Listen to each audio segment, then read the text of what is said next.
माता पार्वती कचरा से उठाकर बेलपत्र को क्यों खाई और उसके बाद आगे क्या हुआ, आइए जानते हैं। इस कथा में एक बार माता पार्वती अपने महादेव से कहती हैं, हे प्रभु, आज मैं सृष्टि पर जाना चाहती हूँ और वहाँ जाकर आपको पूजा करूंगी। मैं देखना चाहती हूँ कि पूरी सृष्टि में आपको किस प्रकार पूजा और पाठ करते हैं। कृपया मुझे आज्ञा दें। महादेव माता पार्वती को आज्ञा देते हैं और माता पार्वती सृष्टि में चली जाती हैं। वह एक मंदिर के द्वार पर बैठ जाती हैं और अपना रूप बदलकर भक्तों को देखने लगती हैं। वहाँ पर लोग जल और बेलपत्र महादेव के शिवलिंग पर चढ़ाने लगते हैं। बहुत प्रेम से वे अपनी कामनाओं के लिए महादेव को प्रणाम करते हैं और फिर अपने अपने घर चले जाते हैं। ये सब देखकर माता पार्वती बहुत खुश हो जाती हैं। शाम हो जाती है और तभी एक भक्त आता है जो सभी बेलपत्रों को उठाकर कचरे के पास फेंक देता है। यह देख माता पार्वती को बहुत गुस्सा आता है। वह सभी बेलपत्रों को कचरे से उठाकर जंगल की ओर ले जाने लगती है। कुछ भक्त आकर उन्हें देखकर हंसी उड़ाते हैं और कहते हैं, यह तो पागल है जो कचरे को उठाकर ले जा रही है। वे जोर जोर से हंसते हैं। माता पार्वती दुखी होकर जंगल की ओर चली जाती हैं और वहाँ एक पेड़ के नीचे बैठकर सभी बेलपत्रों को खाने लगती हैं। वह कहती हैं, जो भी भक्त बेलपत्र चढ़ाएंगे मैं सब बेलपत्रों को खा जाऊंगी, क्योंकि ये पत्र मेरे प्रिय स्वामी के ऊपर चढ़े हुए हैं। माता पार्वती रोज बेलपत्र खाने के लिए मंदिर के द्वार पर बैठ जाती हैं। जैसे ही बेलपत्र कचरे में फेंके जाते वह उन्हें उठाकर अपने पास ले आती है और खा जाती है। धीरे धीरे वह पतली और काली हो जाती है। वह अपनी क्लास में भी नहीं जाती थी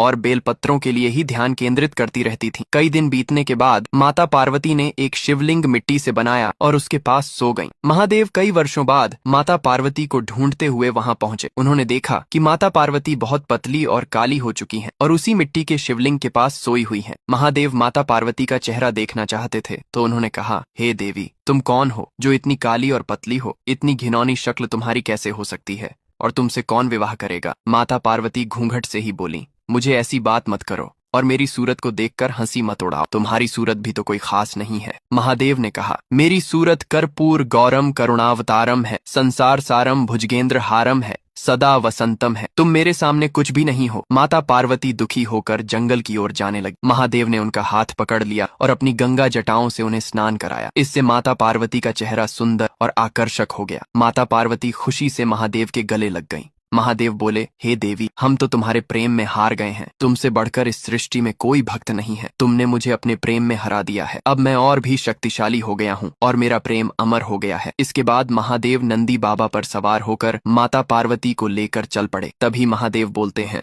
जो भी मेरी प्रेम कथा देख रहे हैं उसने लाइक और सब्सक्राइब नहीं किए हैं